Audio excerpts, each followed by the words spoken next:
नमस्कार, prime time खबर के साथ मैं हूं आकिल रजा। करीब 15 महीने तक जेल में रहने के बाद बाहर आए भीम आर्मी के संस्थापक चंद्रशेखर आजाद ने बीजेपी के खिलाफ मुहिम चलानी शुरू कर दी है।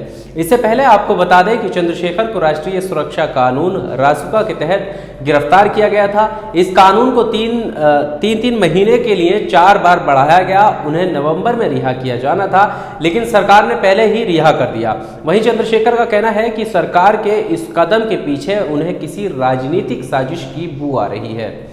जेल से रिहा होते ही चंद्रशेखर सार्वजनिक तौर पर अपने लोगों से 2019 में बीजेपी को उखाड़ फेंकने का आह्वान कर चुके हैं। भीम आर्मी के संस्थापक चंद्रशेखर ने यह भी कहा कि सरकार डरी हुई थी क्योंकि सुप्रीम कोर्ट उसे फटकार लगाने वाली थी। यही वजह है कि अपने आप को बचाने के लिए सरकार ने जल्दी रिहाई का आदेश दे दिया। उन्होंने कहा कि मुझे पूरी तरह विश्वास है कि वो मेरे खिलाफ 10 दिन के भीतर ही फिर से कोई आरोप लगाएंगे। मैं अपने लोगों से कहूंगा कि साल 2019 में बीजेपी को उखाड़ फेंके। जानकारी के मुताबिक भीम आर्मी का गठन करीब 3 साल पहले किया गया था और ये पिछड़ी जातियों में खासा प्रचलित है। स्थानीय लोगों के अनुसार भीम आर्मी काफी आक्रामक रूप से पिछड़ी जातियों से जुड़े युवा और अन्य लोगों को जागरूक करने में लगी हुई है। यही वजह है कि आज भीम आर्मी के 300 के करीब स्कूल चल रहे हैं। चंद्रशेखर ने बीजेपी को उखाड़ फेंकने के लिए मुहिम तेज कर दी है, जिसके चलते वो मुस्लिम और SC/ST समाज को जोड़ने के लिए लोगों से मिल रहे हैं। मुहिम को आगे बढ़ाते हुए चंद्रशेखर ने JNU छात्र नेता उमर खालिद और नदीम समेत PFI के पदाधिकारियों से मुलाकात की। उमर खालिद और चंद्रशेखर के बीच करीब 1.25 घंटे तक बातचीत चली। इसके बाद दिल्ली की आम आदमी पार्टी सरकार के समाज कल्याण मंत्री राजेंद्र पाल गौतम ने चंद्रशेखर से मुलाकात की और कहा कि वो मंत्री बाद में हैं, पहले बहुजन मूवमेंट के सिपाही हैं। बाबा साहेब के संविधान को अपमानित नहीं होने देंगे और इसे बदलने का प्रयास कर रहे लोगों को सत्ता से बाहर करके ही रहेंगे।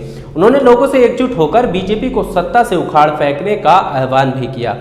वहीं चंद्रशेखर की जमीयत उलेमाए हिंद के अध्यक्ष मौलाना अरशद मदनी से देवबंद में 20 मिनट की मुलाकात को सियासत से अलग करके नहीं देखा जा सकता है, क्योंकि ये भावी राजनीति को प्रभावित करने वाली है।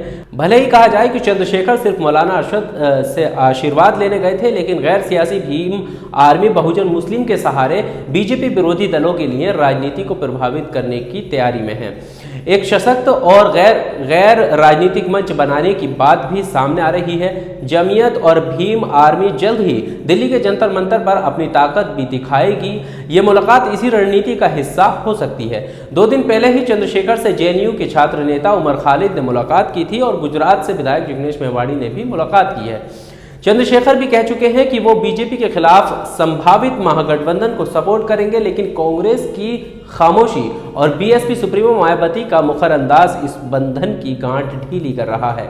ये सही है कि BSP और कांग्रेस के गढ़ सहारनपुर में भीम आर्मी को घटाकर सियासी दल गिनती में नहीं रह सकते, लेकिन अब देखना यह होगा कि चंद्रशेखर महागठबंधन को मजबूत करने में क्या भूमिका निभाते हैं।